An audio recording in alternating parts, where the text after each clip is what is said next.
A ver, hoy nos toca hablar sobre los últimos dos temitas que tenemos en el programa. Uno es el tema de las políticas de uso del suelo y la gestión y valorización del suelo, que en este caso también un tanto las he fusionado en la diapositiva, digamos, para que podamos hablar sobre cómo se genera valor en el suelo en particular. Estamos evidentemente hablando sobre estos indicadores que al mismo tiempo de generar valor al suelo, me permiten evaluar las características del suelo urbano particularmente, que es lo que habíamos visto en la anterior clase. Entonces vamos a ir un poco sobre esto hablando, ¿ok?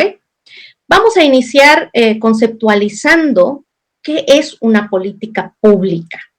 En este caso, por supuesto, nos vamos a referir a las públicas, ¿no?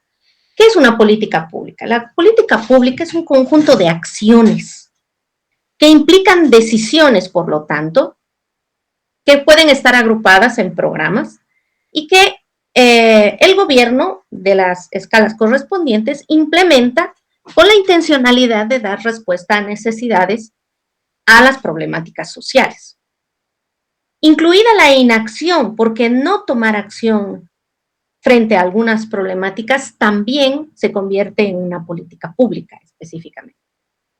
El objetivo es lograr obviamente un fin determinado que se plantea desde el gobierno y tiene la intencionalidad de beneficiar a toda la sociedad. En el sistema que todavía está vigente de planificación en nuestro país, las políticas públicas tienen un proceso cíclico que está descrito en la ley 777 del sistema integral de planificación de nuestro país. El que inicia con la formulación de los planes, donde están incluidas todas las políticas públicas generadas, ¿no? en los distintos espacios de gobierno. Luego se genera una asignación de recursos para cada una de estas políticas públicas, se implementan y luego hay un proceso de seguimiento y de evaluación y ajustes que hace que nuevamente entre al ciclo de la formulación de planes, etcétera, etcétera. Todo este sistema actualmente en nuestro país ya está digitalizado. Como ustedes trabajan en su gran mayoría, por lo menos trabajan en los diferentes gobiernos locales de nuestro país, pues deben conocer varios de estos sistemas, ¿no? Donde se genera también un seguimiento desde el Estado a todo lo que son no solamente las políticas que se están generando, que tienen que ir de la mano con las que ellos han generado, ¿no? Como cabeza del Estado, así también como el seguimiento a todo lo que son los recursos económicos, ¿no? Tanto de las inversiones que se realizan en los proyectos ejecutados en los diferentes lugares. Y al mismo tiempo un tercer sistema que es bastante importante también, que es el de seguimiento y evaluación, que está en base a indicadores. Gracias a estos tres subsistemas del gran proceso cíclico de la planificación en nuestro país, deberíamos tener como un sistema muy bien controlado, ¿no? Muy bien ordenado. En algunos casos sí que es así, pero en otros casos no del todo, porque obviamente siempre, como todo, no todo es tan perfecto, entonces hay algunos resquicios pues que de alguna manera todavía hay que ajustar. Para armar una política pública, el ente que está a la cabeza tiene que necesariamente hacer un análisis y un diagnóstico sobre las problemáticas urbanas que de alguna manera debe enfrentar como cabeza del gobierno. Estas problemáticas urbanas, un poco así a grandes rasgos, nosotros hemos podido ver que hay maneras de enfrentarlas desde el punto de vista económico, desde el punto de vista socioeconómico y también desde el punto de vista ambiental. Hemos aprendido tres herramientitas, o no sé si aprendido, tal vez recordado en algunos casos, tres herramientitas muy sencillas, pero que de alguna manera nos ayuda justamente en esta etapa de análisis y diagnóstico para identificar estas problemáticas complejas en nuestro país. Y me estoy refiriendo a que hemos utilizado un árbol de problemas para poder entender tanto las causas como los efectos de una problemática en concreto, en nuestro caso como un ejercicio chiquito, pero esto tiene que hacerse obviamente de manera macro para poder entender todo lo que sucede en nuestro territorio, ¿no? También hemos utilizado la herramienta de la cadena productiva para también entender cuáles son todos esos ciclos, cómo funciona todo el proceso de industrialización en algunos casos o en otros casos de producción, tanto agrícola, pecuaria o de cualquiera de los servicios que ustedes hayan analizado en sus respectivos territorios. Y por último, hemos aprendido también otra herramienta sencilla pero potente, que es el mapa de conflictos ambientales. Con esta panorámica de entender cuáles son las causas, efectos que tienen las problemáticas en el territorio, empezamos a buscar las soluciones hacia estas problemáticas. Y aquí aparecen, por un lado, la herramienta que hemos aprendido en la anterior clase, que es la identificación de estas áreas pensadas desde el punto de vista residencial netamente, y por otro lado aparecen también aquellas que van a ayudar a dar soporte a justamente la mejora de la calidad de vida de nuestros habitantes. Y en consecuencia, pues obviamente serán el complemento a estas áreas residenciales que nosotros hemos hablado en la anterior clase. Y entre ellas están los equipamientos.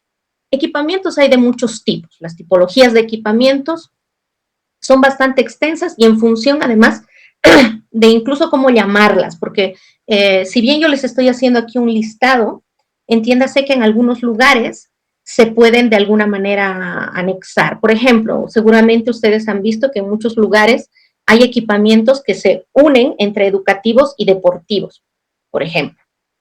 A eso me estoy refiriendo. O sea que, si bien les voy a mostrar un listado de equipamientos y sus ejemplos, sepan que en diferentes lugares pues, se pueden llamar de diferente manera en función de las necesidades, ¿no?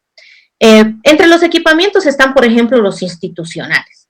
Entre los institucionales están, obviamente, la edificación, por ejemplo, de la administración pública, los centros cívicos, o cualquier otro tipo de institución administrativa específica. Los de abastecimiento, estoy hablando de supermercados, mercados, centros de abasto, etc. Educativos, las unidades educativas o las escuelas, colegios, universidades, centros culturales, bibliotecas, que tienen que hacer obviamente con el sistema educativo de nuestro territorio. En salud, las postas sanitarias, clínicas, hospitales de segundo, tercer nivel. Entre los turísticos, los hoteles, agencias de turismo, etcétera. Entre los deportivos, estadios, coliseos, centros deportivos. Entre los industriales, equipamientos de mediana y gran industria. Entre los comerciales, centros comerciales, tiendas en general. Entre los educacionales, unidades educativas, esto lo había repetido. Entre los territoriales, aeropuertos, terminales, estaciones de bomberos, migración, por ejemplo. Los de seguridad, estaciones de policía, cárceles, áreas verdes, desde los parques nacionales protegidos, parques periurbanos, parques urbanos, plazas, plazueletas, etcétera, etcétera, etcétera, ¿no? Incluidas, por ejemplo, los espacios de áreas verdes viales también, por ejemplo. Todos estos equipamientos, además, tienen una jerarquización en función de el radio de influencia que tienen en la ciudad. Y estos van desde una escala territorial, que es un equipamiento tipo un hospital de tercer nivel, que no solamente sirve para la ciudad, sino también para el entorno territorial, a eso se refiere. Luego están las de escala de ciudad, específicamente, que puede ser una universidad, por ejemplo, ¿no? Que tiene un radio de influencia, pero que abarca solamente la ciudad del entorno, ¿no? Ya las otras ciudades no están tomadas en cuenta. Por lo tanto, es en función del tamaño, ¿no? De la universidad. Y obviamente las más barriales también, las más chiquitas. Yo creo que uno de los en los que mejor se puede ver este tema de las escalas es en el sistema de salud. Las de tercer nivel, por ejemplo, son de nivel territorial, hospitales de segundo nivel son de escala de ciudad, y las postas sanitarias barriales, para que entiendan, ¿no? Lo mismo sucede también con los equipamientos de escala, de las áreas verdes. Los parques nacionales protegidos, que tienen una escala de territorio, porque no solamente abarca el sector de límite administrativo de la ciudad, sino también generalmente el entorno, ¿no? Por decir algo, el Parque Tunari en Cochabamba, ¿no? Si bien atraviesa el cercado, pero también incluye Tiquipaya, Sacaba, etcétera, y los municipios del entorno. Por lo tanto, es un parque de escala de territorio. Parques periurbanos, que son algunos que están en espacios intermedios entre la ciudad grande y las ciudades del entorno. Los parques urbanos, que son como el Parque Urbano de Santa Cruz, por ejemplo, ¿no? Que son parques de una dimensión considerable que hacen un tanto de pulmón, vamos a llamarle verde, en la ciudad. Y plazas de una escala más pequeña y plazuelitas, ¿no? También están las infraestructuras, que son todos aquellos elementos de soporte a todos los anteriores sistemas de equipamientos que hemos visto anteriormente. Entre las infraestructuras importantes son primero las de movilidad y transporte, entre las que están todo el sistema caminero de la red vial nacional o departamental, las redes viarias internas de la ciudad, entre las que aparecen elementos de ingeniería como los distribuidores viales, rotondas, puentes, puertos, estaciones férreas, multinodales, etcétera, etcétera, que hacen de soporte a toda la red viaria de la ciudad.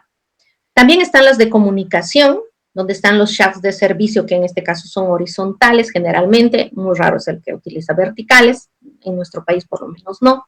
Las torres de distribución de energía, transformadores, tendidos de tuberías, cables, etcétera. Entre los ambientales tenemos lo que son la ubicación de los rellenos sanitarios, lagunas de oxidación para el tratamiento de aguas residuales, estaciones de monitoreo meteorológico, sísmico, etcétera, etcétera.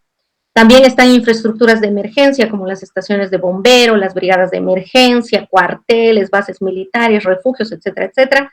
Y también están las infraestructuras verdes, entre las que están los canales, diques, bosques inundables, cortafuegos, etcétera, que ayudan a justamente la gestión ambiental dentro de un territorio específico, ¿no?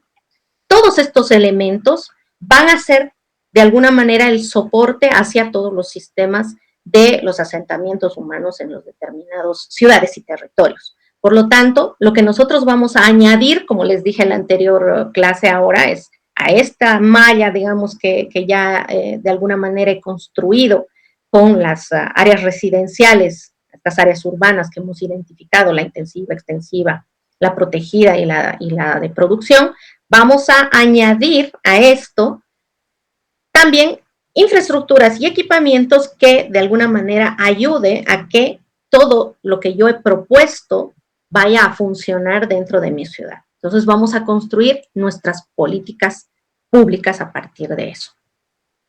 Solamente a modo de repaso, recordarles que toda el sistema de planificación de nuestro país está basado en 3 pilares fundamentales. La Ley 031, Marco de Autonomías y Descentralización, que es la que de alguna manera establece los ámbitos administrativos de trabajo de cada una de las escalas del territorio.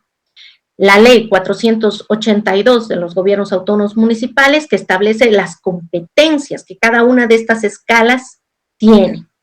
Y la Ley 777, que es la del Sistema de Planificación Integral del Estado, que es la que establece los instrumentos de planificación que vamos a utilizar. Con esta estructura legal, nosotros hemos construido un sistema integral de planificación del Estado.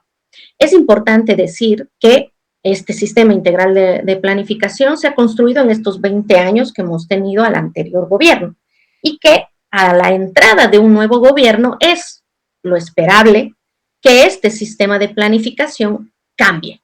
No del todo probablemente, porque obviamente no hay que inventar la pólvora tampoco, ¿no? Pero sí seguramente se van a implementar algunos ajustes, se cambiarán algunos nombres, se cambiará por supuesto la ley que de alguna manera da soporte a todo este sistema integral. Seguramente van a existir estos cambios, son de esperarse, así que como estamos recién empezando, hace un mes que está el nuevo presidente, pues hay que darle un poquito de tiempo, pero por el momento tenemos todavía vigente esta estructura de planificación.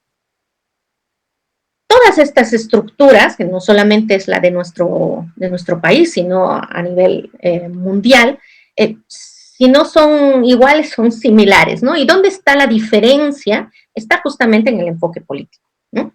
Y por lo tanto, pues este enfoque político es el que de alguna manera también establece una guía, si quieren, ¿no?, hacia las políticas públicas. Es decir, si yo soy socialista, pues mis políticas públicas apuntarán mucho en la lógica del socialismo. Si soy capitalista, pues voy a apuntar también mis políticas públicas dentro de esta ideología, ¿no? A esto me estoy refiriendo. Y por lo tanto, estas políticas públicas pues dependen obviamente de la construcción de también la ideología que está detrás. Este sistema integral de planificación también tiene diferentes enfoques metodológicos. En nuestro caso ya hemos experimentado, en Bolivia quiero decir, hemos experimentado ya un enfoque metodológico urbanístico. Hemos intentado un enfoque participativo, que es el del centro, y ahora el que de alguna manera manejamos es un enfoque metodológico estratégico. ¿En qué consisten estos tres? Este enfoque metodológico tiene que ver también, bajando un poco más del tema de la ideología, también tiene que ver con un enfoque desde las perspectivas desde las que se planifica. El enfoque desde la estrategia, desde el ámbito estratégico, tiene un enfoque muy dirigido hacia el tema de la potencialidad en cuanto al recurso económico, hacia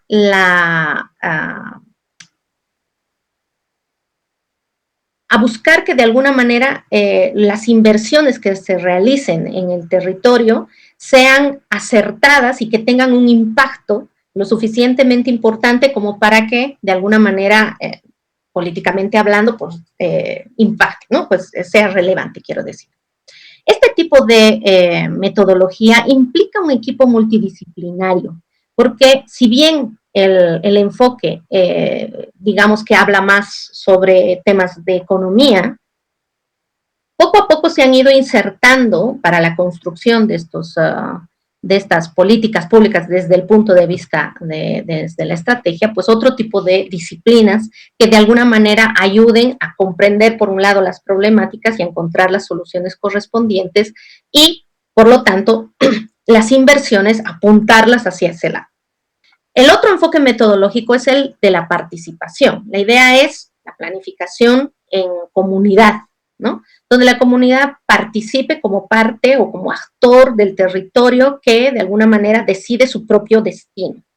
En este sentido hemos hecho unos intentos en los años 80, 90 más o menos, teníamos una ley de participación popular que de alguna manera hizo los intentos de una búsqueda de una planificación participativa. Pero es muy compleja porque obviamente es una planificación particularmente que consume muchísimo tiempo. Entonces, a pesar de nuestros intentos, pues no hemos logrado realmente hacer un trabajo súper bueno, digamos, en este sentido, ¿ok? Y además, en este caso, no solamente el proceso es más largo, sino que además el proceso lo realizan más los representantes de la sociedad civil. ¿Y esto qué ha significado? Pues que obviamente estos representantes terminen un tanto respondiendo a ciertas ideologías políticas, pues y esto se politiza, ¿no? Y eso es lo que ha sucedido, de hecho, en nuestro país, y por lo tanto, pues la participación ciudadana se ha visto un poco manchada, digamos, por este tipo de situaciones. Y por último está este enfoque metodológico desde el punto de vista de entender los factores físico-ambientales, desde la construcción de la urbanística de las ciudades. Esto tiene que ver justamente con planificar desde el punto de vista de los arquitectos, que es la utilización de las formas, la utilización del diseño urbano como tal. En este ámbito se maneja más desde el punto de vista de las vulnerabilidades del territorio, porque se pretende enfocarse justamente en hacer de que estas vulnerabilidades se aminoren o se eliminen de alguna manera mediante el diseño urbano. Esto lo manejan un equipo técnico, y este equipo técnico generalmente es un equipo técnico, si bien es cierto, muy especializado y qué sé yo, pero también ha tenido sus peros, ¿no?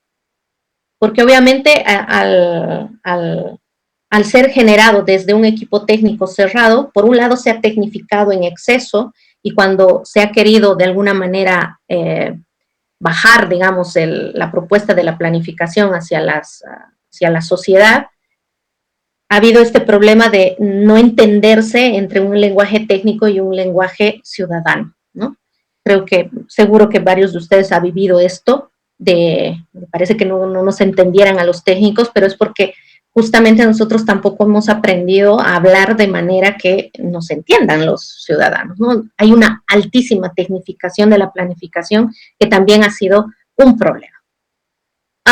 Pero actualmente nosotros nos manejamos dentro del enfoque metodológico estratégico, que es el que estamos manejando en nuestro país.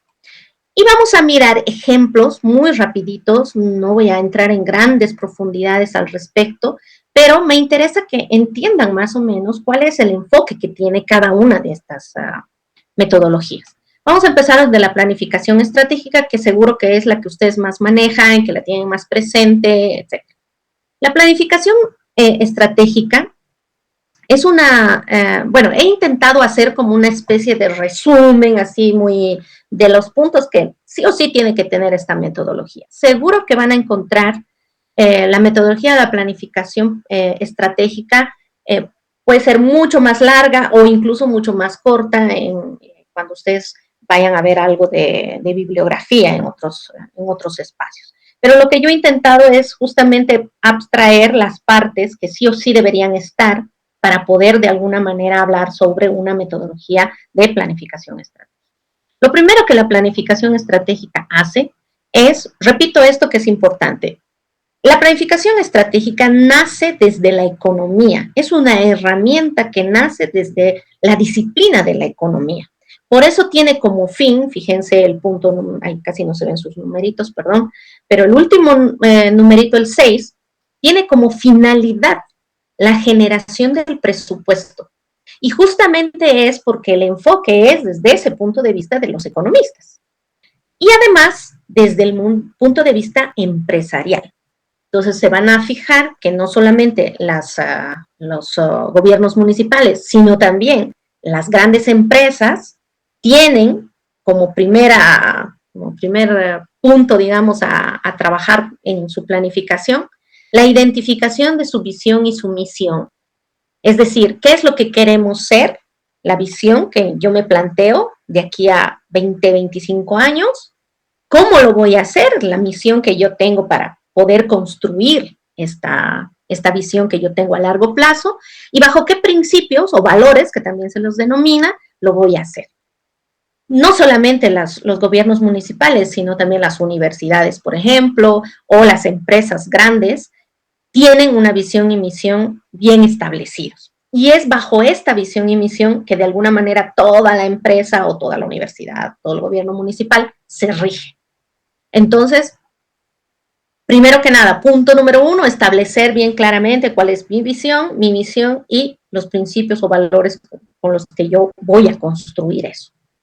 Lo segundo es el análisis y diagnóstico de las problemáticas. La identificación de problemas y a partir de la identificación de estos problemas, la búsqueda, por supuesto, de, bueno, primero un primer diagnóstico, ¿no? De cuál es la situación actual a la que yo me estoy enfrentando, que sería el punto número 2. El punto número 3 es el planteamiento de los objetivos para poder resolver los problemas que ya he identificado, o lineamientos también se llaman en algunos lugares. Estos objetivos ya me van a marcar un tanto el norte, ¿no? Hacia dónde voy. Y posteriormente empieza ya la propuesta en sí de la planificación, y esta planificación se llama la planificación de las 4 P's. De eso se van a acordar. Las 4 P's son políticas, programas, proyectos y presupuesto. son las 4 Ps. En el punto número 4 están el establecimiento de las políticas públicas, que como hemos dicho son el punteo de estas acciones o decisiones que yo voy a tomar frente a la situación con la que yo me encontraba. Y estos también en algunos otros, en alguna bibliografía van a encontrar que también les llaman ejes estratégicos. Las políticas que se marcan aquí, a su vez, tienen el desglose de subgrupos, digamos, que se llaman programas. Es decir, digamos, mi política principal, me voy a inventar, solamente es para el ejemplo, mi política principal va a ser convertir a la ciudad de Cochabamba en un referente territorial en temas de oncología, digamos, ¿no? De salud oncológica. Dentro de esta política voy a generar un programa que van a ser los hospitales de 4º nivel, que son estos especializados. Y dentro de esto recién voy a establecer un proyecto específico. Voy a construir un hospital oncológico en Tiquipaya.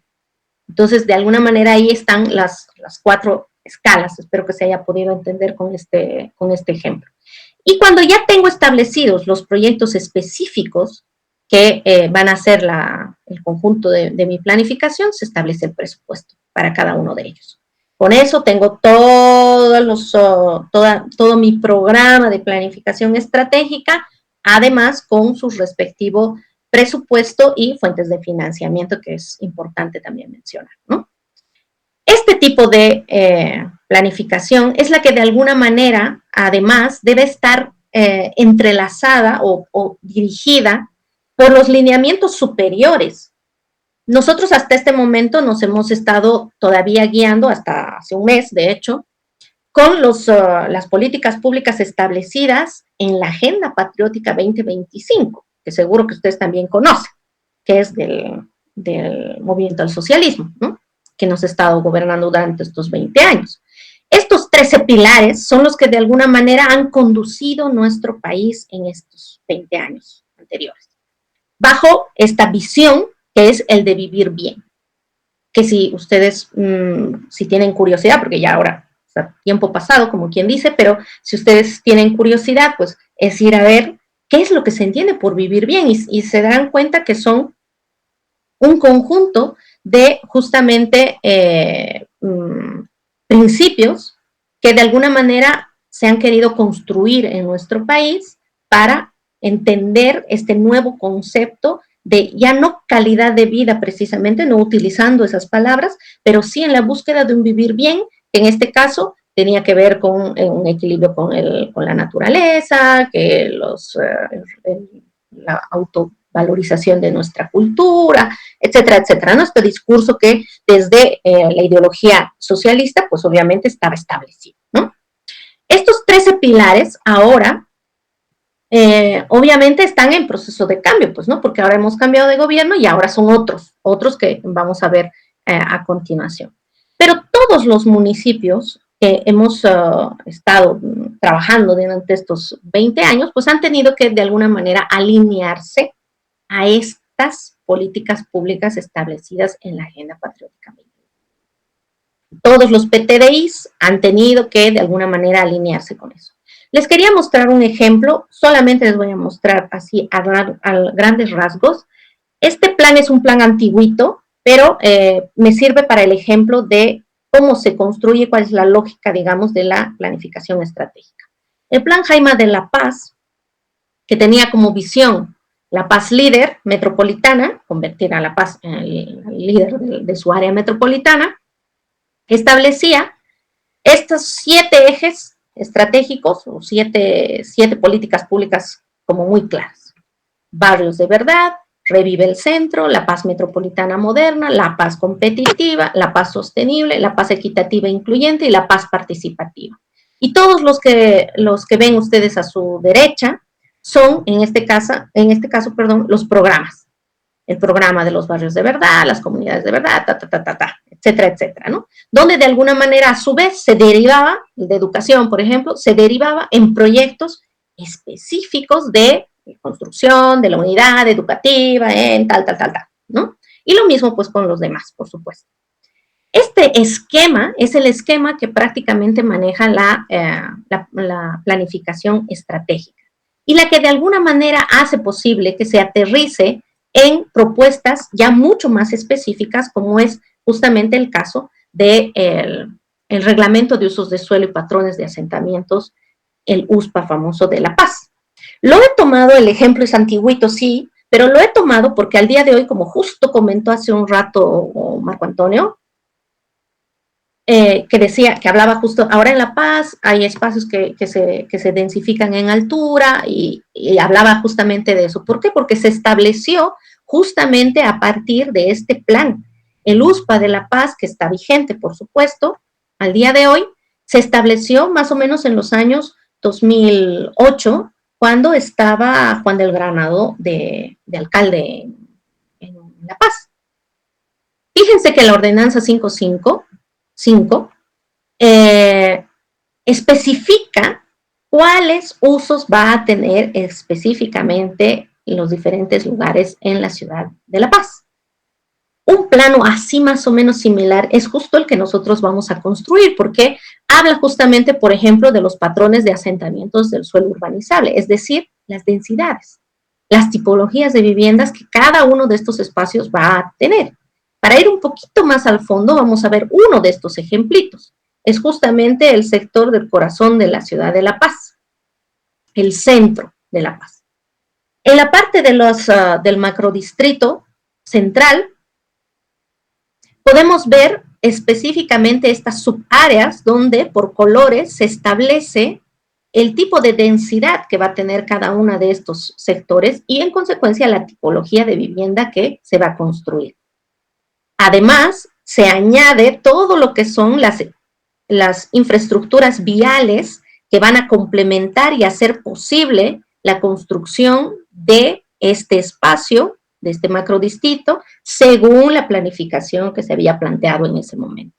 Gracias a esta planificación, además, tenemos todo lo que es el reglamento de construcción en el que se establece justamente las volumetrías, los retiros, el uso del suelo. Fíjense aquí, el 50% del lote se puede utilizar en construcción. Y en este caso, pues se establece una altura X, ¿no? Para ir construyendo en estos determinados lugares que obviamente han pasado por un proceso de análisis profundo, ¿no? Y en el tiempo ha ido construyendo la imagen de la ciudad de La Paz que nosotros ahora conocemos, ¿no? Donde hay sectores donde tiene un tipo de densidad y un tipo de tipología, perdón, valga la redundancia, y una tipología de vivienda diferente a la de este otro espacio.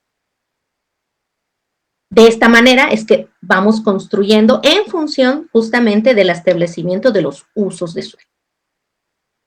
Ahora estamos en un proceso de cambio de estas políticas públicas. Ahora estamos hablando sobre una Agenda 50-50, donde la visión que se ha planteado Rodrigo Paz y todo su equipo, por supuesto, es de esta idea de una política al servicio de la gente.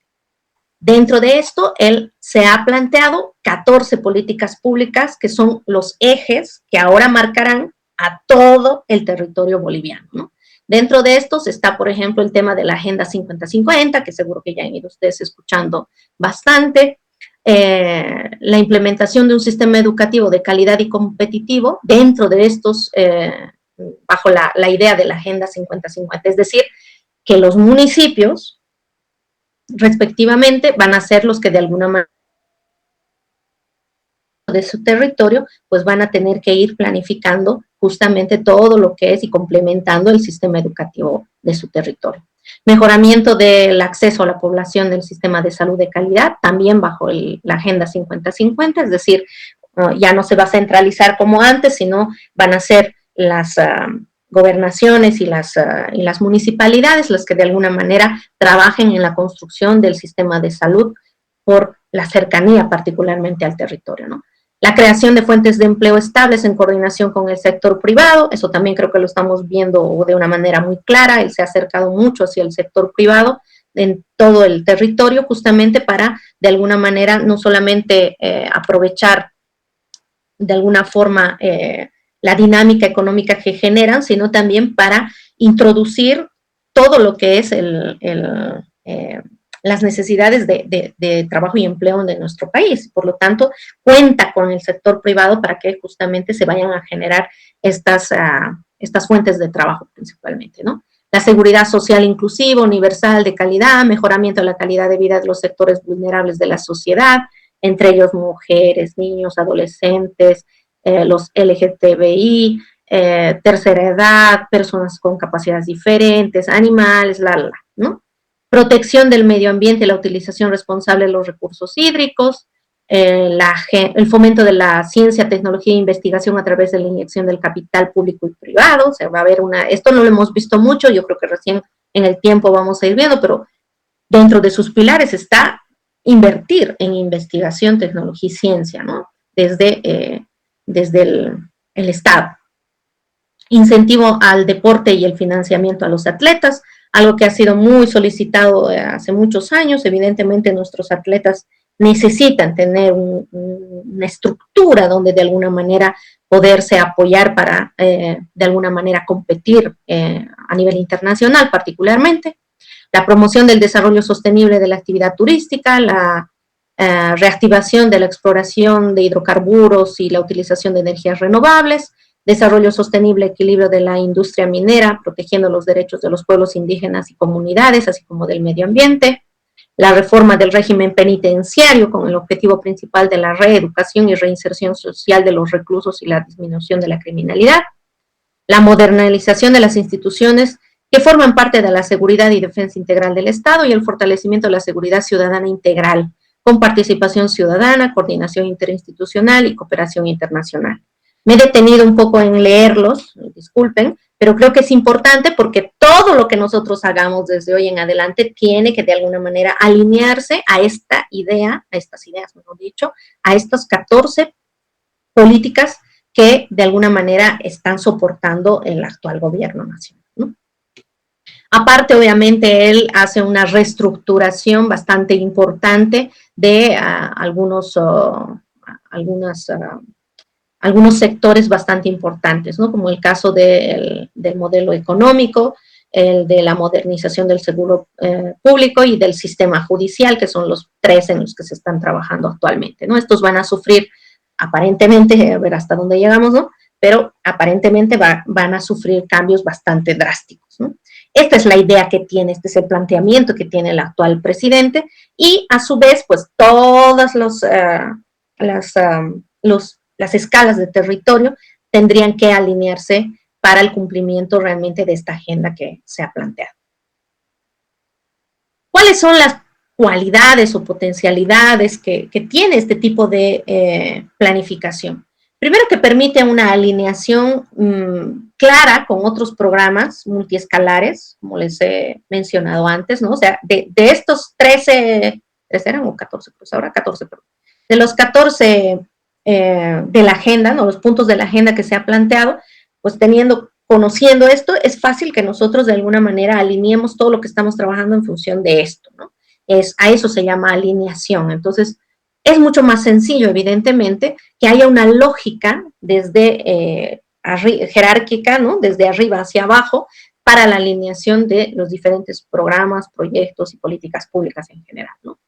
Y por lo tanto, pues no solamente a nivel multiescalar, sino también de las agendas internacionales. Pues, los objetivos de desarrollo sostenible también tienen un lenguaje de planificación estratégica con las cuales también nosotros podemos de alguna manera alinearnos y hacer el cumplimiento también de las agendas internacionales. Son procesos cíclicos también, que de alguna manera también garantizan una cierta continuidad, porque obviamente La Paz, por ejemplo, es la que ha seguido justamente, creo, como ejemplo, ¿no? Bueno, es que ha logrado realmente que sobre esa planificación que se estableció en el 2008, pues se pueda seguir continuando con esa lógica, ¿no? Con esa misma lógica y, por lo tanto, ha garantizado una cierta continuidad. Son estrategias que están centradas más en soluciones de las problemáticas urbanas que no en otros temas, ¿no? Porque como inicia con la identificación de un problema, necesariamente tiene que dar solución a ese problema. Entonces, están centradas muy específicamente en la solución de estas problemáticas. Es un plan que está además enriquecido por distintas disciplinas dadas la complejidad de las problemáticas, pues todas las demás disciplinas apoyan a que realmente no se nos escape, si quieren, ¿no? Ningún tipo de visión dentro del armado de esta estructura de políticas públicas. La asignación presupuestaria y las fuentes de financiamiento son por proyecto, lo que hace que obviamente no hayan discursos al aire, sino que necesariamente todo lo que entra dentro de la planificación estratégica tenga apellido paterno y materno, ¿no? Es decir, un presupuesto y su fuente de financiamiento, muy concreto. El mejor aprovechamiento también de los recursos económicos es algo importante porque al estar todo como muy controlado en la parte de los recursos económicos, pues ayuda a que realmente sea mucho más eficiente y mucho más eficaz este tipo de planificación. Hay una especialización también del recurso humano en la planificación estratégica, porque no solamente desde los diferentes cursos, porque se han abierto un montón de cursos justamente para preparar al recurso humano en temas de planificación estratégica dentro del lenguaje del Sistema Integral de Planificación de nuestro país, sino también con aquellos funcionarios que en el trabajo del día a día y el involucramiento en los temas de planificación, pues van aprendiendo también cómo es o cuál es la lógica, si quieren, de la metodología de la planificación estratégica. También es un tipo de planificación que se ha, de alguna manera, bien aprovechado de las nuevas tecnologías, de las TICs. No solamente en la construcción en sí de la planificación, sino también en su difusión y en su control, su seguimiento y control. Por lo tanto, todas las herramientas TIC con las que se ha podido ir trabajando, lo que han hecho es de alguna manera ayudar en la transparentación del proceso. Es bastante importante justamente para que el ciudadano pueda tener siempre claro qué se está haciendo, por qué se está haciendo, cómo se está haciendo, cuánto dinero se está invirtiendo, quién ha sido la fuente de financiamiento, cómo ha resultado el proyecto, cómo se ha ejecutado y pueda realmente hacer un seguimiento de absolutamente todo el proceso en las diferentes etapas que este tenga, ¿no?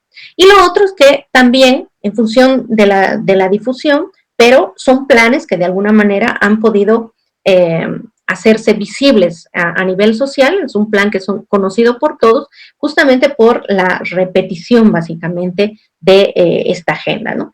Sin ir muy lejos, en este mes ya más o menos ya se nos han ido quedando algunas ideas del planteamiento de la nueva Agenda 50-50, que es justamente la idea de que se vayan introduciendo las políticas públicas como un elemento al que nosotros todos nos tenemos que alinear, ¿no?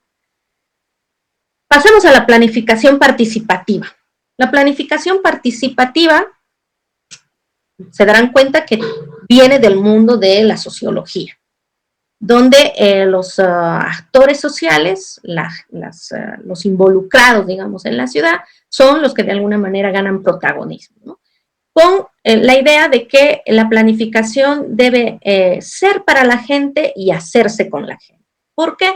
Porque ellos son los que realmente viven, sufren y conocen sus propias problemáticas. Por lo tanto, la idea era estos equipos multidisciplinarios o los técnicos, ¿no?, de la planificación urbanística también, que no deja de ser cierto, por si acaso, ¿no? Realmente no terminan de entender la realidad que vive el ciudadano.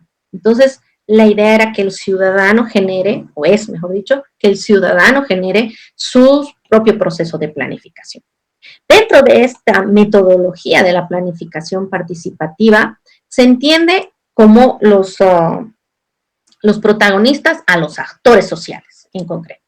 Entonces, lo primero que se hace en esta metodología es generar una identificación de estos actores, el mapeo de actores que se denomina, donde se identifica quiénes son los diferentes personajes, vamos a llamarle como si fuese una obra de teatro, ¿no?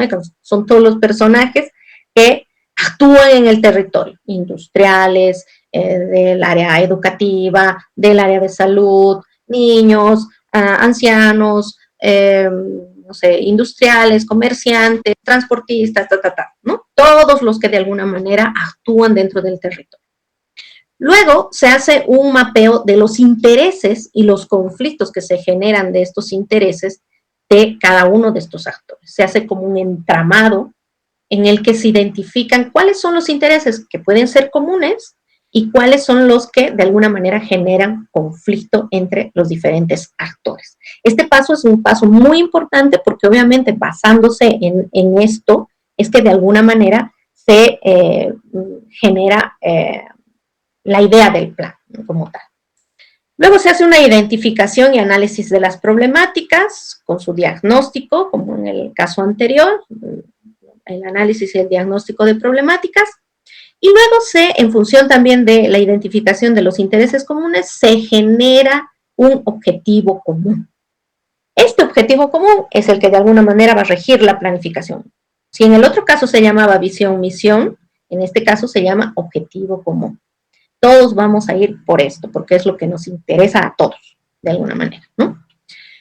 Luego se hace una propuesta de intervención en la que de alguna manera se juega, en el buen sentido, con estos intereses y conflictos. Se busca que las soluciones que se planteen, pues, den respuesta favorable hacia los intereses de varios actores.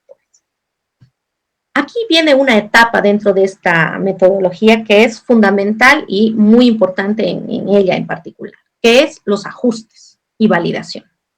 Este proceso se hace muy largo justamente por esta etapa, porque después de hacer una propuesta de intervención se hace la consulta a los respectivos actores. Y los actores, en función obviamente de sus intereses, pues pueden decir, sí, a mí no me conviene tanto esto, entonces hay que hacer ajustes.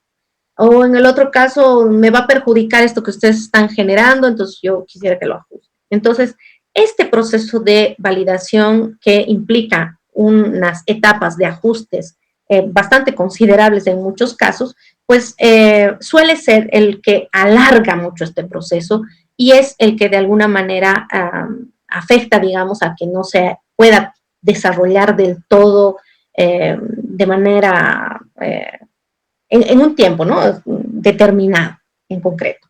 No sale muy rápido. Y luego, después de haber hecho la validación del plan, que todo el mundo esté de acuerdo, que ustedes ya saben que es muy complicado que realmente todo el mundo esté de acuerdo, recién se generan las fuentes de financiamiento.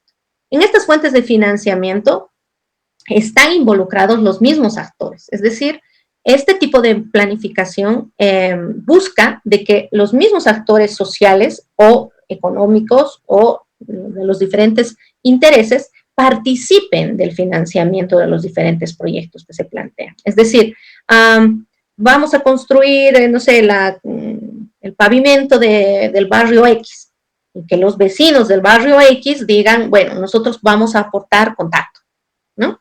Entonces, la idea es buscar que, de alguna forma, los propios actores sean partícipes no solamente del proceso de planificación, sino se involucren incluso en la parte del financiamiento. Este tipo de planificación es mucho más acorde para escalas pequeñas. Cuando se habla de barrios o cuando se habla de pocos actores. Pero cuando lo llevamos a la escala de la ciudad, se complica demasiado. Por eso es que no termina de funcionar mucho, por lo menos en nuestro territorio. Y eso que yo diría que en nuestro territorio, uno, que la gente participa mucho, le gusta participar. Que en algunos casos es muy bueno, pero también es muy malo, porque en la medida que quieren participar, se alarga demasiado. Todos quieren hablar, todos quieren que sus intereses estén cubiertos, todos quieren opinar, todos quieren... Entonces, eso es lo que genera que esto se alargue demasiado. Pero hay otros lugares donde la gente no quiere participar, no participa. Y eso también es un problema, porque lamentablemente se hacen esfuerzos para poder generar estos espacios de encuentro y hablar sobre las problemáticas de tu ciudad o de tu barrio, de tu manzana, qué sé yo, y la gente no va, porque tiene esta idea de que el municipio tiene que solucionarlo y a ver a cómo, ¿no?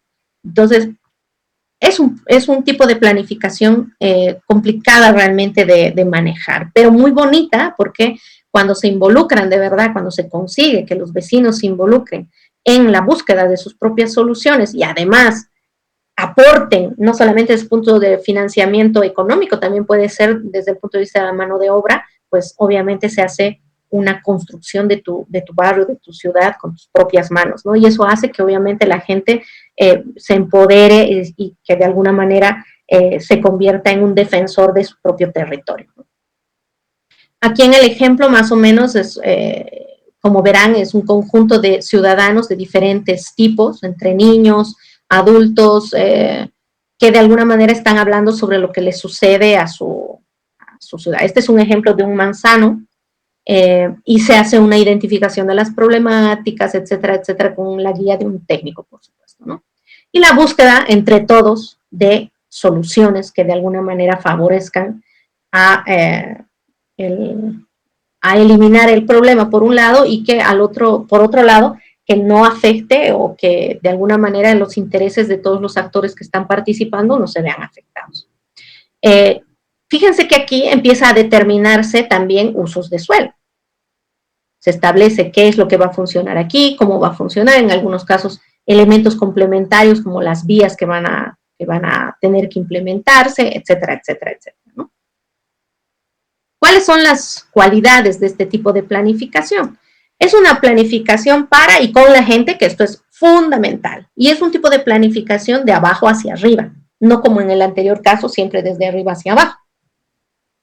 Es también escalar, porque en la lógica de la anterior todos nos regimos a los pilares de la Agenda 50-50, pero en este otro caso es al revés. En función de lo que se ha determinado aquí, los que se acomodan, digamos, de alguna manera, es el gobierno correspondiente, ¿no? Que hace sus ajustes en función de lo que la gente ha planteado. Entonces va sumando propuestas y va generando una planificación desde áreas menores hacia más bien las mayores. Es un proceso que es gestionado a largo plazo.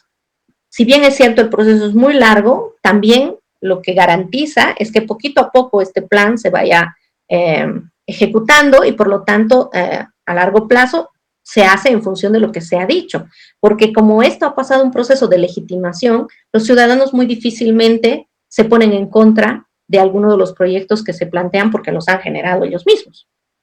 La convergencia de intereses también es otra potencialidad o cualidad de este tipo de planificación, ¿no? Porque todos de alguna manera se ven,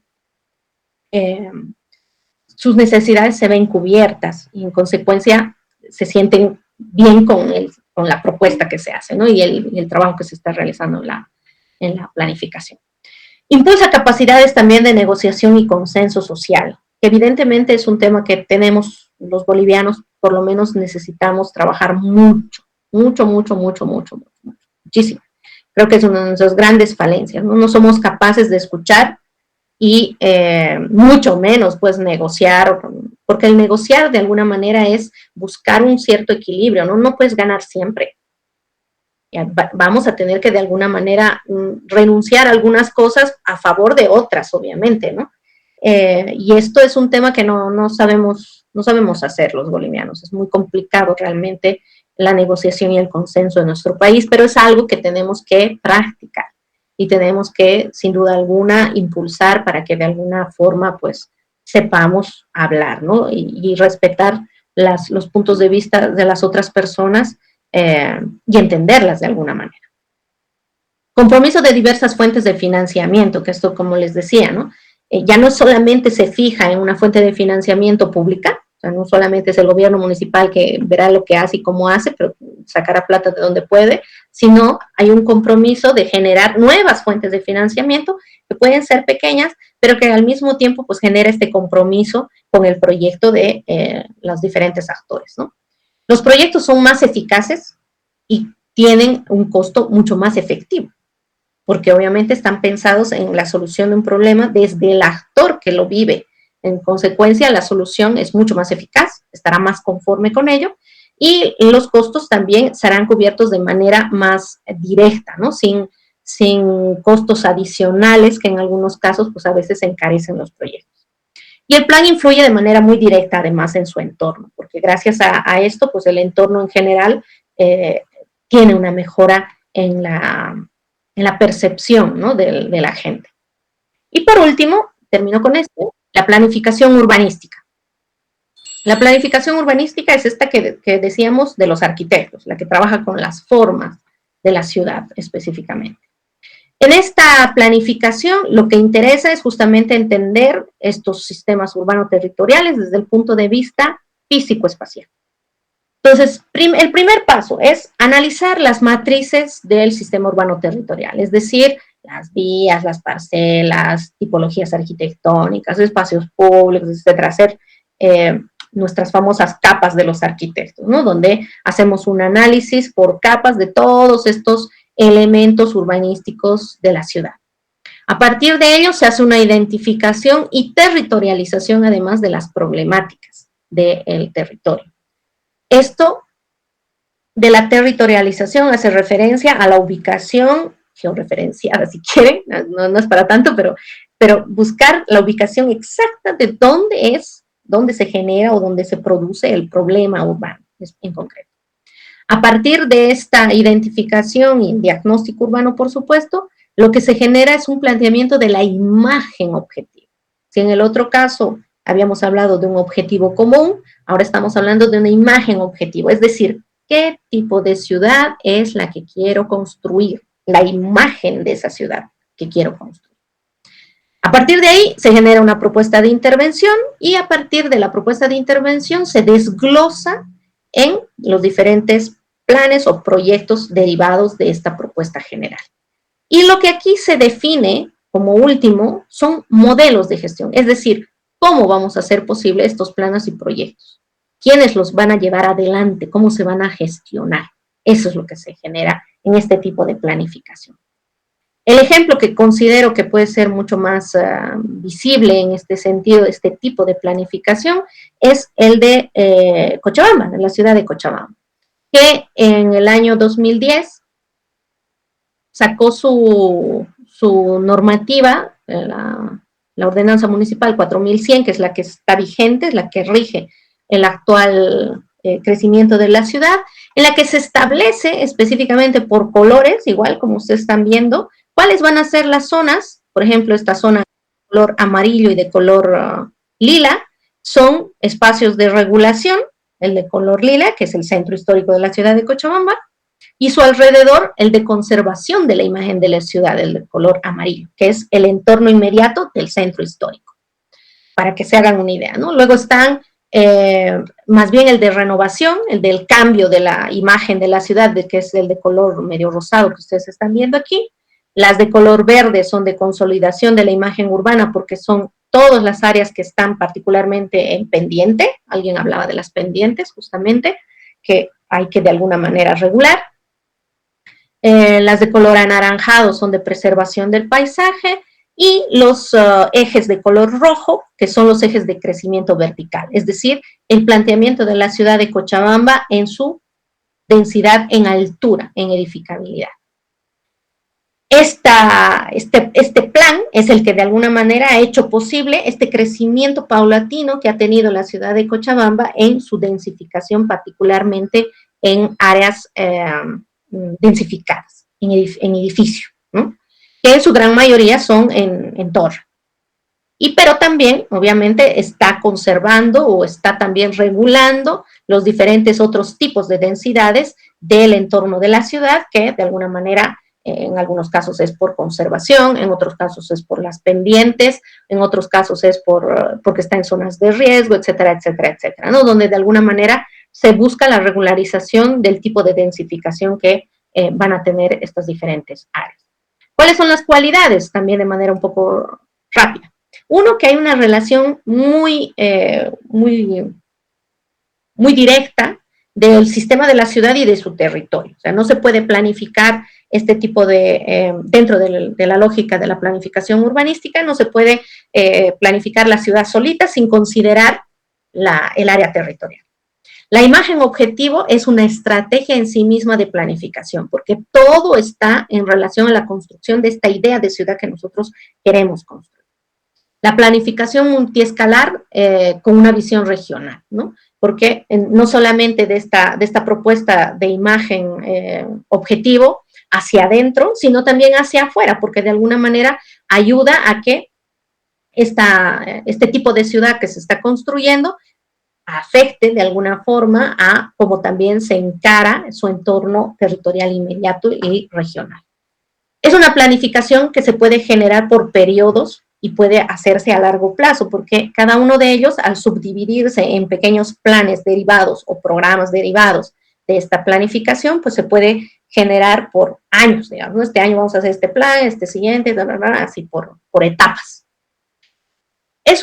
También se pueden generar modelos de gestión que están ligados a la normativa urbana. Para que esto funcione, sin duda alguna, se empieza a generar un aparato de normativas, una batería, perdón, de normativas urbanas que ayudan a que este modelo de ciudad, esta imagen objetivo que habíamos planteado, se construya en el tiempo. Estos instrumentos normativos, a su vez, dan soporte a que este plan se convierta en ley.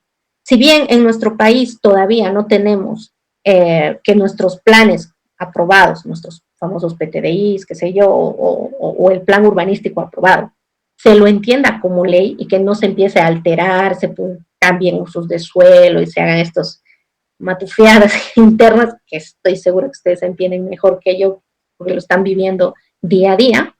Si bien no lo tenemos así en nuestro país, nuestros planes no son ley todavía, pero sí este tipo de planificación es la que más se acerca a que esta planificación se convierta en ley, a partir de justamente una batería normativa que le da soporte. Además, estos instrumentos normativos son adaptables a diferentes escalas. Esto puede ser evidentemente de doble filo, porque puede ser que se adapta a lo que le convenga a alguien, o de alguna manera también se adapte en función de los ajustes que requiere, por supuesto, en el tiempo, algunos de estas propuestas, ¿no? Y este plan, además, contribuye al imaginario colectivo, porque la idea de la construcción de una imagen objetivo, pues hace que de alguna manera toda la ciudadanía también, en su conjunto, contribuya y aporte, si quieren, a la construcción de esta imagen en sí, ¿no?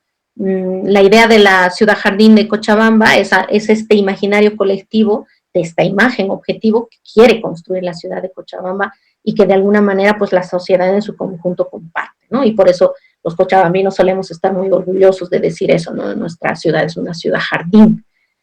Ahora, seguramente habrán muchos peros, pero en el imaginario está muy metida esta idea, ¿no? Es la de la imagen. Con esto cierro, que son las diferencias y similitudes entre los tres planes. Lo he tratado de resumir para justamente encontrar cuáles son estas cosas que son parecidas y cuáles son las que son diferentes, ¿no? Mientras en el caso de la planificación estratégica estamos hablando de una visión que es prospectiva, o sea, que mira hacia adelante como algo que se plantea al final. En la planificación participativa estamos hablando de una visión relacional, es decir, con quienes comparto intereses, con quienes de alguna manera puedo aliarme de alguna manera. En el caso de la planificación urbanística estamos hablando de una visión sistémica, porque estamos construyendo una imagen que tiene que necesariamente ver varias cosas, ¿no? No solamente está enfocada en un tema en concreto, sino busca el equilibrio entre lo que son las infraestructuras, lo que son las densidades, los usos de suelo y las áreas verdes, etcétera, ¿no? Todo esto que de alguna manera tiene que converger de una buena manera en el territorio para construir esta imagen objetivo de la que habíamos hablado, ¿no? Todas tienen un análisis y diagnóstico, que es lógico, ¿no? Todas absolutamente tienen que hacer este proceso de análisis, identificación de problemáticas y diagnóstico urbano, por supuesto, ¿no? Para tener claro a qué nos estamos enfrentando. Mientras en la estratégica hay un planteamiento de un objetivo estratégico, en la participativa es un objetivo común. Y en la planificación urbanística, una imagen objetivo. Son tres elementos completamente diferentes que hacen que el enfoque de la metodología cambie bastante. En la planificación estratégica, la parte del planteamiento de las propuestas está en base a estas políticas, programas, proyectos y presupuesto, que son las 4 Ps.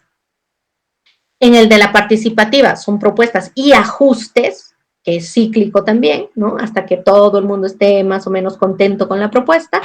Y en el caso de la urbanística está en base a una propuesta que se desglosa en diferentes planes y programas.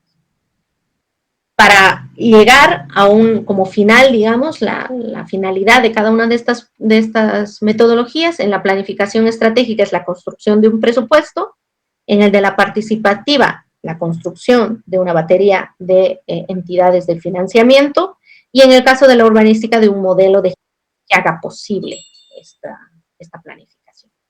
Estas tres metodologías son las metodologías que se manejan, digamos, en el ámbito del urbanismo y la planificación, dicho de la manera más rápida y más sencilla que he podido.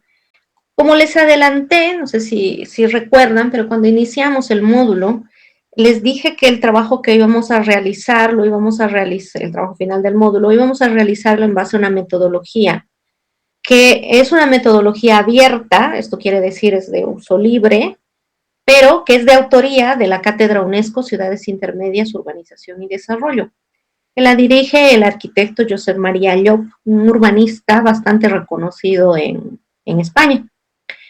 Tengo varios años trabajando con él y hemos desarrollado esta metodología justamente con la intencionalidad, no solo yo con él, ¿no?, sino el equipo, con la intencionalidad de acercar la planificación a no solamente los técnicos, sino también a cualquiera de los hacedores de ciudad. Es decir, la intención de la metodología es ser una metodología ágil, sencilla, relativamente fácil, para que la gente pueda de alguna manera perderle ese miedo hacia lo que significa planificar.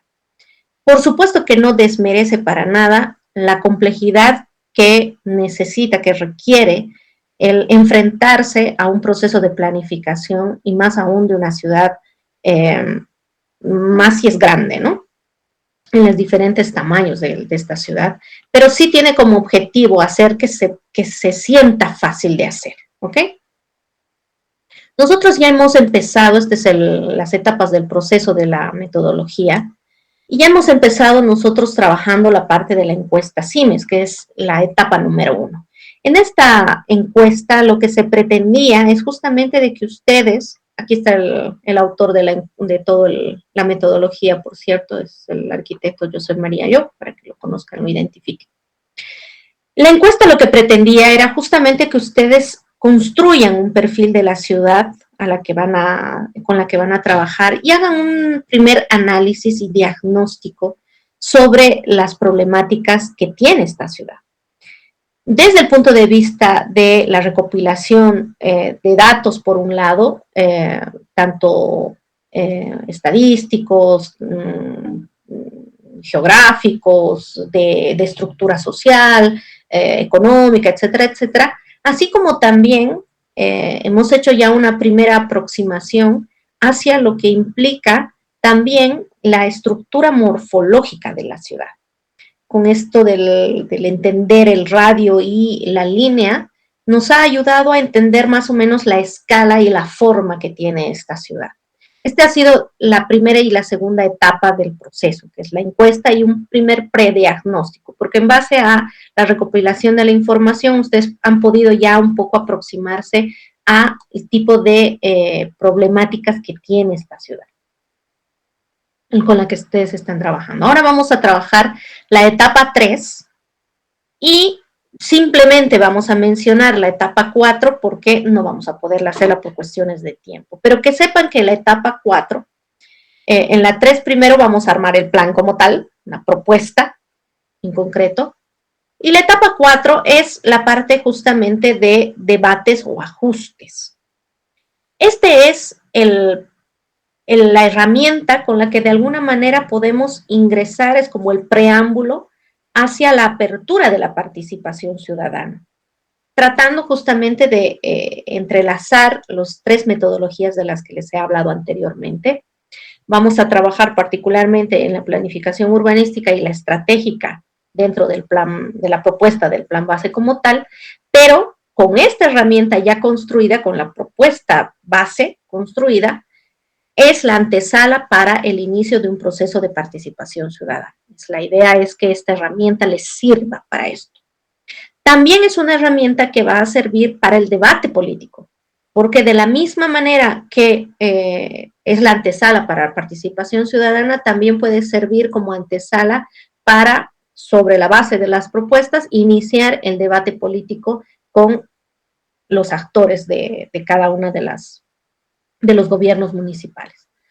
También es la herramienta para generar ajustes técnicos, porque en función de estas primeras propuestas, que se las va a entender como una especie de borrador inicial, se pueden realmente ir haciendo los ajustes pertinentes en función de ir aterrizando un poco más en el territorio, ¿no? Y cómo se deben ir emplazando las propuestas que se han planteado. Y también sirve como una herramienta pedagógica, que es como la que yo estoy utilizando en este momento, ¿no? Una herramienta que me permite de alguna manera, a partir de su utilización, acercar la planificación hacia la sociedad y los técnicos, construyendo una cultura del plan, es decir, que nosotros vayamos realmente construyendo en nuestra cabeza la necesidad de tener un plan,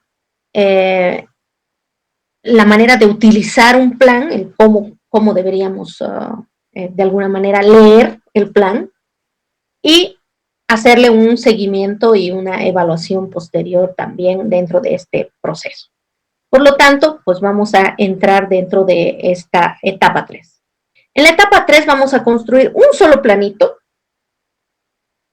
y ese planito va a estar en formato DIN A3 o, dicho más fácil, tamaño doble carta. Doble carta y además en sentido horizontal. ¿Ok?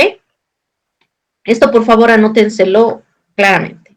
Formato doble carta y en sentido horizontal. Bueno, esto es un poco el repaso de la encuesta. Ya tenemos características físicas, ya hemos entendido más o menos cómo es su hinterland, el tamaño, la forma, pero también tenemos ya una idea de la superficie que ocupa, su población, las densidades que se manejan en esta ciudad. También tenemos ya algunas ideas sobre las dotaciones, tanto en infraestructuras, redes, servicios, equipamientos, áreas libres. Ya hemos hecho un repaso de estas dotaciones de nuestra ciudad.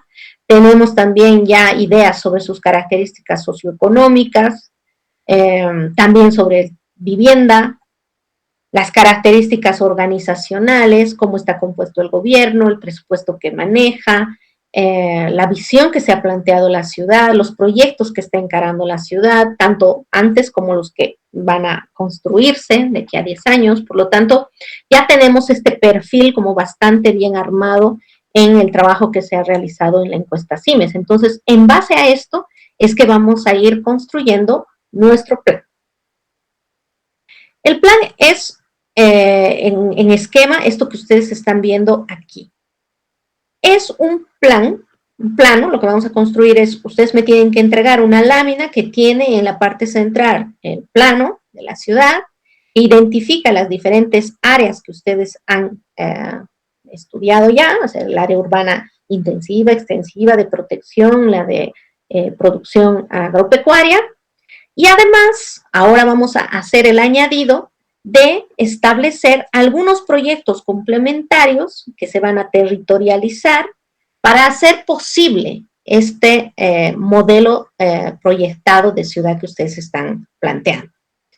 Por lo tanto, vamos a tener una parte de la planificación urbanística del lado izquierdo, en el que, a modo de referencia, vamos a establecer, por ejemplo, las áreas que ya nosotros hemos identificado, mi área urbana intensiva, cuánto es en superficie, qué densidades son las que estoy manejando, y la tipología de vivienda, si es el caso, que estoy también proponiendo.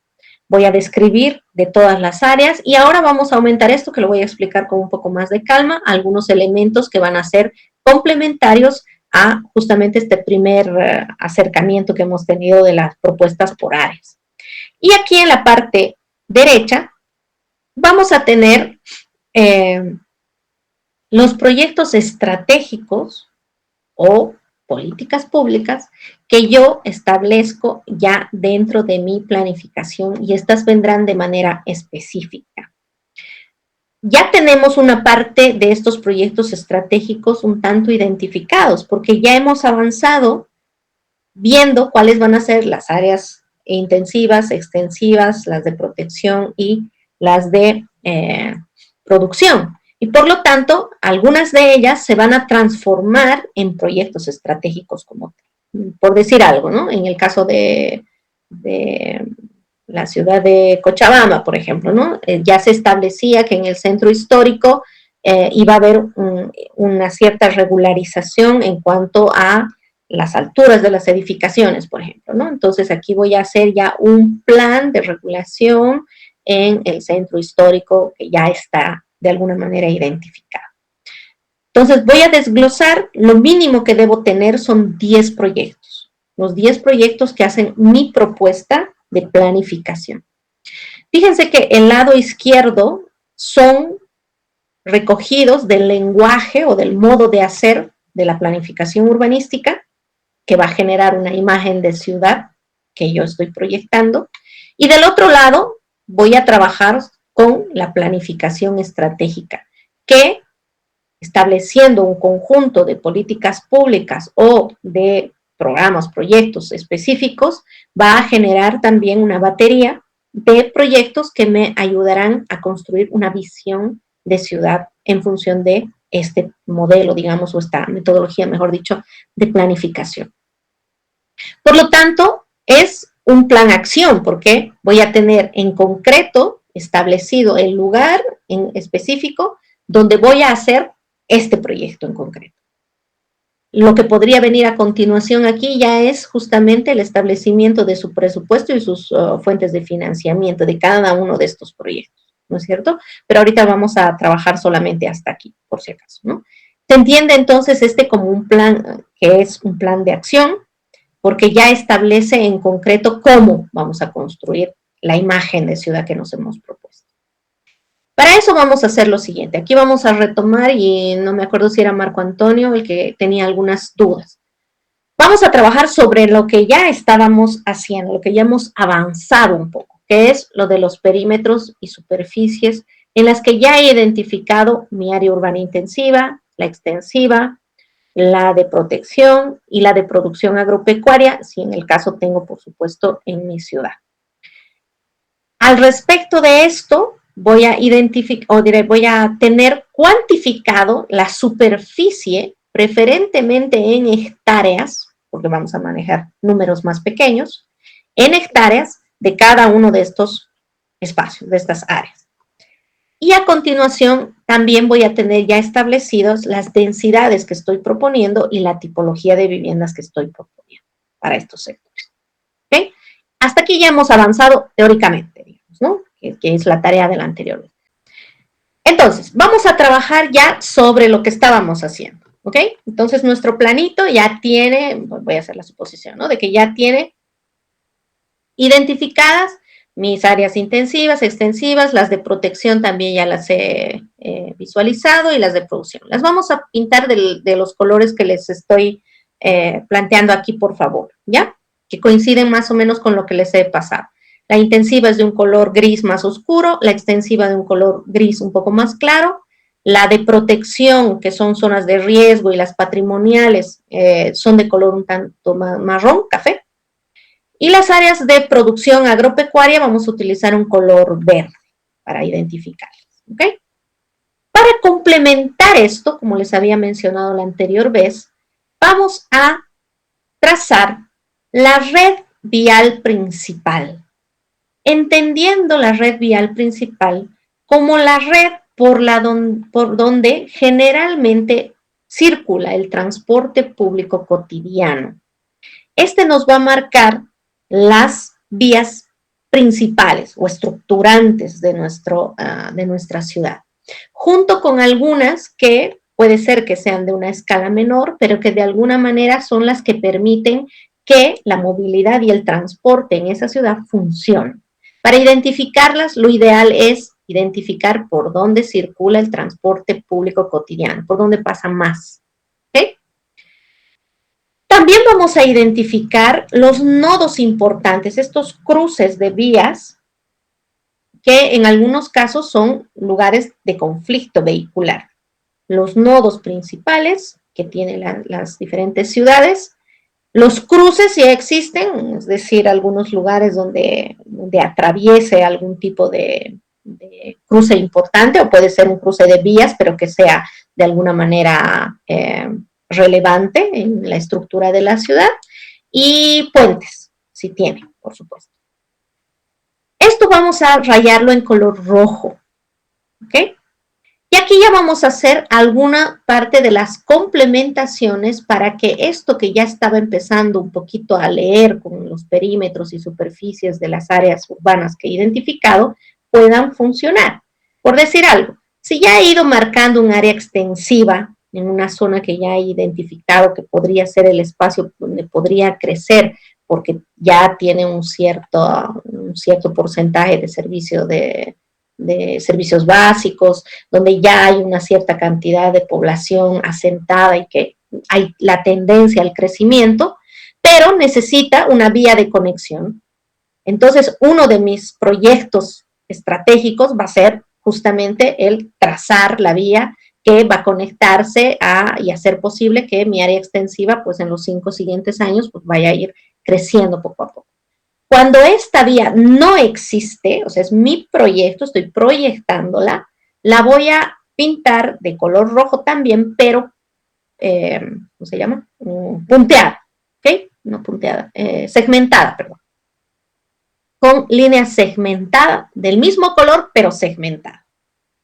En el caso de que yo quiera de alguna manera proponer las mejoras también de un nodo, de un puente, de un cruce, que de alguna forma ayude a que este planteamiento inicial que yo tenía aquí, de esta identificación de superficies, funcione mejor, de igual manera, si es un nodo que existe actualmente, será sólido. Si no existe, yo lo estoy proponiendo, irá en un círculo rojo, pero punteado. ¿Ok? Lo mismo en el caso de los puentes. También voy a añadir equipamientos e hitos.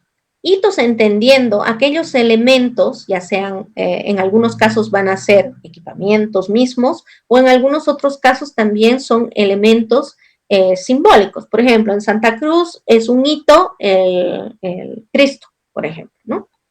Cristo Redentor es un nodo, pero que al mismo tiempo tiene un hito muy simbólico de la ciudad y que de alguna manera además es parte de la estructura. La Madre India, por ejemplo, es otro espacio donde también es un nudo, pero que también tiene un espacio hito. El Cristo de la Concordia en Cochabamba también es un hito referencial. La catedral también es un hito referencial. Y hay algunos elementos que se convierten en elementos simbólicos que además hacen parte de la estructura de la ciudad. La ciudad se lee a partir de estos elementos. Y en algunos casos son equipamientos. El estadio, por ejemplo. ¿Dónde nos vamos a ver? En el estadio. Todo el mundo ubica dónde está el estadio y se ubica en la ciudad a partir de estos elementos. ¿Dónde nos vamos a ver? En la plaza principal, en la catedral, en el Cristo Redentor. Son estos elementos. Los elementos que de alguna manera ayudan a que nosotros nos podamos ubicar dentro de la ciudad, ¿ok? Si yo tengo, primero voy a identificar los más importantes equipamientos e hitos de mi ciudad. Cuando son equipamientos los voy a dibujar con, digamos, el perímetro del espacio de color amarillo lleno. Si es un equipamiento que yo estoy proponiendo que debería haber para que, digamos, voy a poner ahí una escuela para que esta mi área extensiva tenga mejores condiciones de consolidación de la población en ese sector, entonces voy a hacer un círculo, pero segmentado, ¿ok? En el lugar. Y si es un hito, voy a dibujarlo con un triángulo. Si alguien propone algún hito, que yo creo que es un tanto más difícil, pues igual hace el triángulo, pero punteado. ¿Okay? Todo lo que yo proponga viene en segmentado, en línea segmentada. Y si ya existe y lo estoy simplemente marcando, viene en lleno. Luego de haber hecho esto, voy a identificar también el sistema de espacios libres y el sistema hídrico. Si tengo ríos, lagunas, cauces de agua en mi área urbana, pues los voy a dibujar y los voy a identificar con un color celeste que me ayude a identificar que ahí hay agua. Y si es, y por otro lado voy a identificar las áreas verdes. Si mi área verde es grande, como les decía antes, ¿no? los equipamientos tienen diferentes escalas. Cuanto su escala es de tipo territorial, entonces voy a dibujarla con un color verde oscuro, la voy a marcar con un verde oscuro. Cuanto más grande, más territorial es más oscuro. Si es a nivel urbano, un parque urbano, no sé, un parque lineal, etcétera, voy a utilizar un color verde un poquito más claro. Y cuando es una placita, plazoleta, etcétera, más chiquita de barrio o de un sector, la plaza principal, qué sé yo, que es relativamente sectorial, entonces voy a utilizar un color verde más clarito, ¿okay? Para que a partir de ese degradado de colores se pueda entender también la dimensión que tiene cada uno de ellos, ¿okay? Terminando esto, voy a añadir a mi planito algo que ya tenía también, mi radio y mi línea. Voy a colocarlos, estos van a ser de color naranja, con el dato, por supuesto, del radio en este caso y la distancia de la línea en kilómetros. ¿Okay?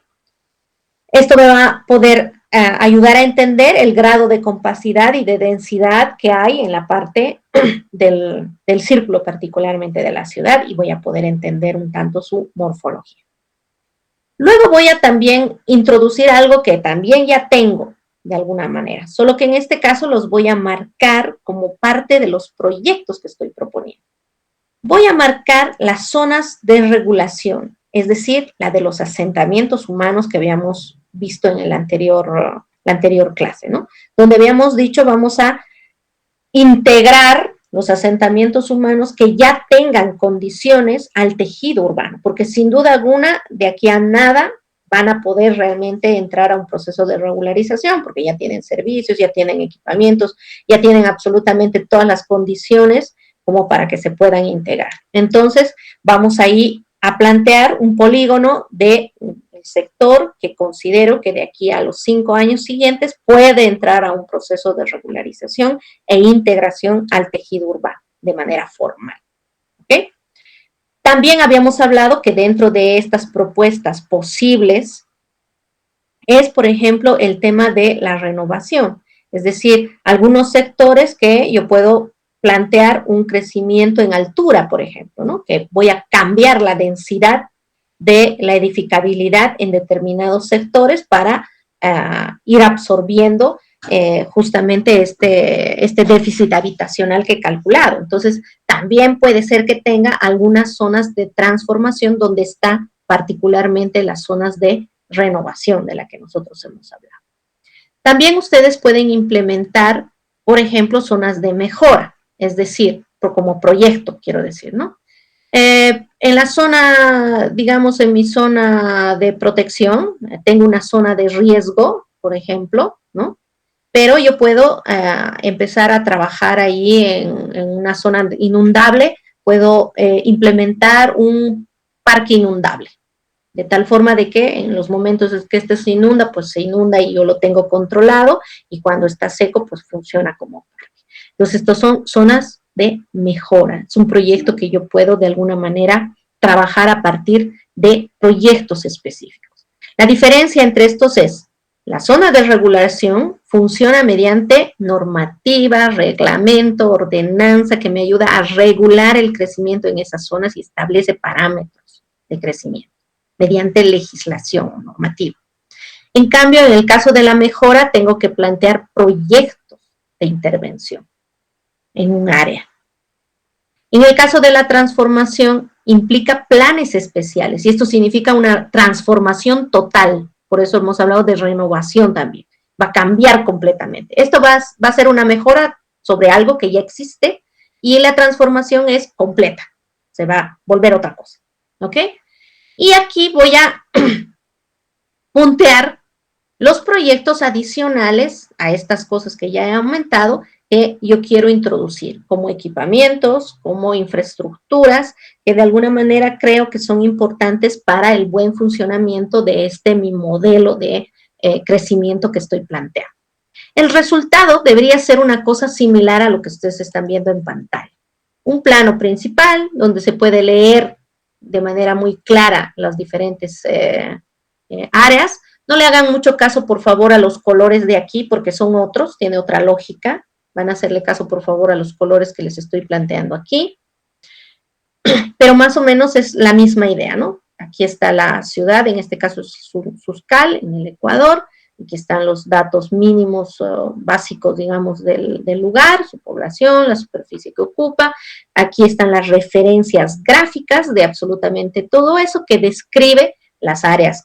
En este caso se llama consolidada, pero estamos hablando de la intensiva, la extensiva, etcétera, etcétera, etcétera, ¿no? Con los respectivos colores que les he planteado. La conectividad a partir de la identificación de las vías, nodos y cruces que existan en el lugar, los equipamientos más importantes y los hitos más importantes en color amarillo, y aquí las zonas de regulación, de mejora y de transformación que al mismo tiempo ya son proyectos específicos que yo voy a ir planteando.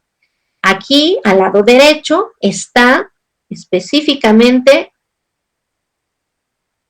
designado, digamos, ¿no? con título, el proyecto. Construcción de un camposanto para Suscal. Este es el proyecto número 1 y se encuentra ubicado aquí. Construcción del camal municipal, el número 2. ¿Dónde está el 2? Aquí. Este es el proyecto que se está planteando. Fíjense que cuando existe el predio, o sea, sé dónde va a estar ubicado exactamente, está de color lleno, a color amarillo lleno. Pero no tengo en este ejemplo en concreto. Pero si no sé el predio, pero digamos quiero colocar por aquí, por decir alguna escuela, entonces lo que voy a hacer es generar un círculo, pero de línea segmentada, para decir por aquí debería haber un equipamiento educativo, digamos, ¿no? Y voy a colocar centro educativo, no sé qué cuadros, ¿no? Y todos los proyectos en consecuencia, ¿ok? Porque sí, ok. ¿Cuál es el instructivo? Un poco igual que lo anterior, ¿no? ¿Qué voy a hacer primero? Voy a graficar primero que nada el formato del plano. Este es en tamaño doble carta, en sentido horizontal. El plano viene en la parte central. En la columna izquierda están las referencias gráficas. En la derecha estará la lista de los proyectos estratégicos jerarquizados por orden de importancia. El primero que yo considero que debe ser el primero que debe construirse vendrá como 1. Luego el siguiente sucesivamente y como mínimo serán 10. ¿Okay? Luego paso al número 2. Dentro de este gráfico no debo olvidar, como buen arquitecto por supuesto, los que no sean arquitectos pues a considerar, debo incluir el norte, la escala que está el plano, ya sea gráfica o numérica.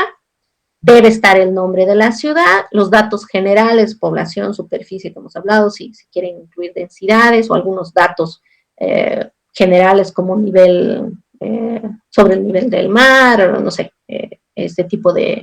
me refiero a ese tipo de datos, ¿no? Generales, pero importantes de la ciudad, que ustedes consideren.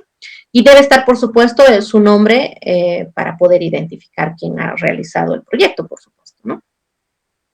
Luego, como tercero, voy a introducir en mi planito ya los polígonos que ya he identificado teóricamente con sus datos de superficies y de las densidades que yo he propuesto o tipologías de vivienda que he propuesto.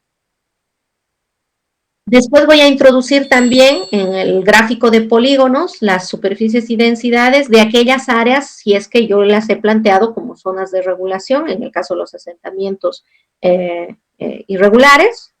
Los de transformación, si estoy hablando de algún espacio que voy a cambiar completamente sus densidades, por ejemplo, o sus usos de suelo. Luego voy a trabajar en función de estas primeras pautas iniciales, voy a complementar mi propuesta con infraestructuras y equipamientos que considero necesarios para el desarrollo óptimo de mi propuesta, de este modelo de proyección que estoy generando anterior. Hay que recordar que las infraestructuras de viales, particularmente que yo introduzca, vendrán de color rojo, pero segmentado. Y las de equipamiento serán de color amarillo y todo lo que yo proponga estará en línea punteada. Solo lo que ya está establecido viene en sólido. ¿Ok? Luego debo graficar las referencias gráficas correspondientes, señalar la jerarquización de los proyectos en el lado derecho, el listado con sus títulos correspondientes para presentar el plan base en la plataforma del